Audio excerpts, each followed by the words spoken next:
முருகப்பெருமான் சிவபெருமான் தாய் பார்வதி தேவியின் மகனாவார். முருகப்பெருமான் சிறப்பானவர். தாரகாசுரன் என்னும் அரக்கன் அதர்மம் செய்து வந்தான். இந்த அரக்கனை அழிக்க முருகப்பெருமானாலேயே முடியும். தேவர்களை துன்புறுத்தி கொண்டு தாரகாசுரன் இருந்தான். யாராலேயும் இந்த அரக்கனை எதுவும் செய்ய முடியவில்லை. இதற்கு காரணம் இவன் பெற்ற வரம். பிரம்மதேவரை நோக்கி தவம் இருந்து தாரகாசுரன் வரம் பெற்றான். இந்த வரம் என்னவென்றால், முதலில் தாரகாசுரன் பிரம்மதேவரிடம் சாகாத வரம் கேட்கிறான். பிரம்மதேவர், இவ்வுலகில் பிறந்த அனைவருக்கும் முடிவு ஒன்று இருந்தே தீரும், அதனால் இந்த சாகாத வரத்தை தர முடியாது என்று கூறினார். உடனே தாரகாசுரன் இன்னொரு வரம் கேட்கிறான். அது என்னவென்றால், சிவனின் மகனால் மட்டும்தான் என்னை கொல்ல முடிய வேண்டும், சிவன் மூலமாக பிறந்த குழந்தையால் மட்டும்தான் சாக வேண்டும் என்ற வரம் கேட்டான். பிரம்மதேவனும் அவ்வாறே அந்த வரத்தை கொடுத்தார். வரம் வாங்கிய தாரகாசுரன் 3 லோகத்தை ஆள வேண்டும் என்ற ஆணவத்தில் தேவர்களை தாக்கினான். இந்திரதேவர், வாயு தேவர், அக்னி தேவர் போன்றோர் தாரகாசுரனை எதிர்த்து போரிட்டனர். ஆனால் தாரகாசுரனை எதிர்க்க முடியவில்லை. பிறகு இந்திரதேவர், நாரதர், அக்னி தேவர் போன்ற தேவர்கள் பிரம்மலோகத்தை அடைந்தனர். பரமபதா பிரம்மதேவரிடம் இவ்வாறு தாரகாசுரன் இந்திரலோகத்தை கைப்பற்றி கொண்டான் என்று கூறுகின்றனர். தாரகாசுரனை அழிக்க சிவமைந்தனாலேயே முடியும் என்று பிரம்மதேவன் கூறுகிறார். ஆனால் சூழ்நிலையானது சதிதேவி தட்சனின் ஆணவத்தால் தீயில் எரித்து கொண்டார்.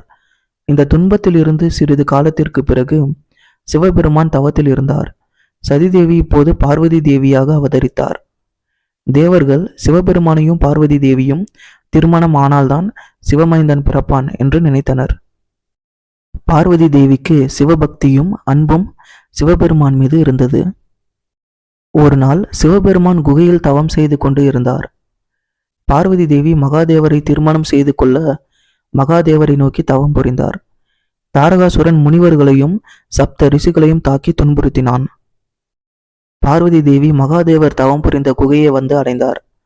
ஆனால் சிவபெருமான் தவத்தில் இருந்தார். பார்வதி தேவி சிவபெருமான் முன் அமர்ந்து சிவபெருமானையே நினைத்து தவம் செய்தார்.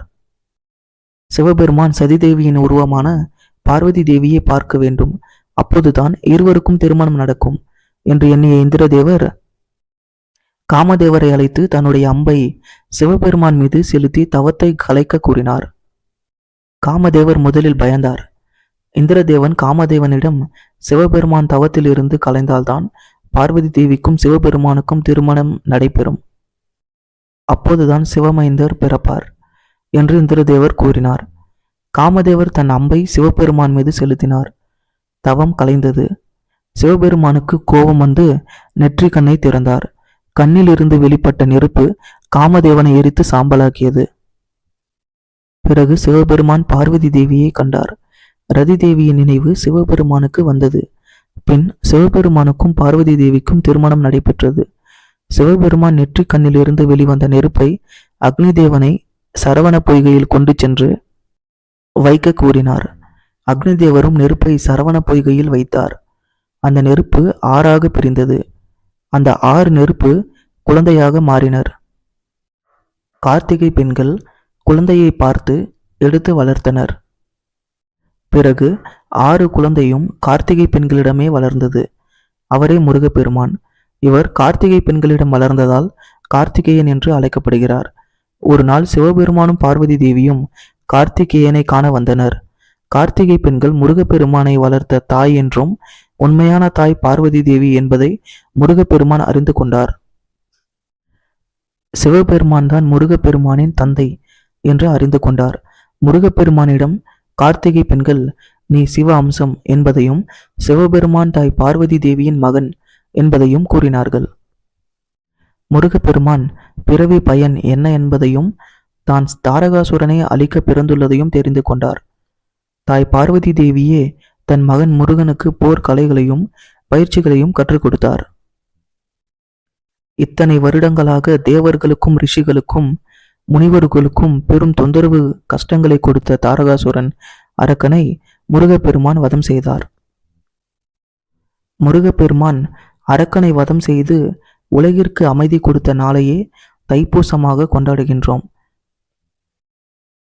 இந்த நாளில் பல்வேறு முருகன் கோவிலில், குறிப்பாக பழனி, திருச்செந்தூர், திருப்பரங்குன்றம், தண்டாயுதபாணி கோவிலில் சிறப்பான வழிபாடுகள் நடைபெறும். தைப்பூசம் முருக பக்தர்களுக்கு ஒரு பெரும் ஆற்றலை தரும் புனித நாளாக கூறப்படுகிறது. தொடர்ந்து இது போன்ற கதைகளை கேட்க பக்தி ஐஸ்வர்யம் யூடியூப் சேனலை சப்ஸ்கிரைப் செய்யுங்கள்.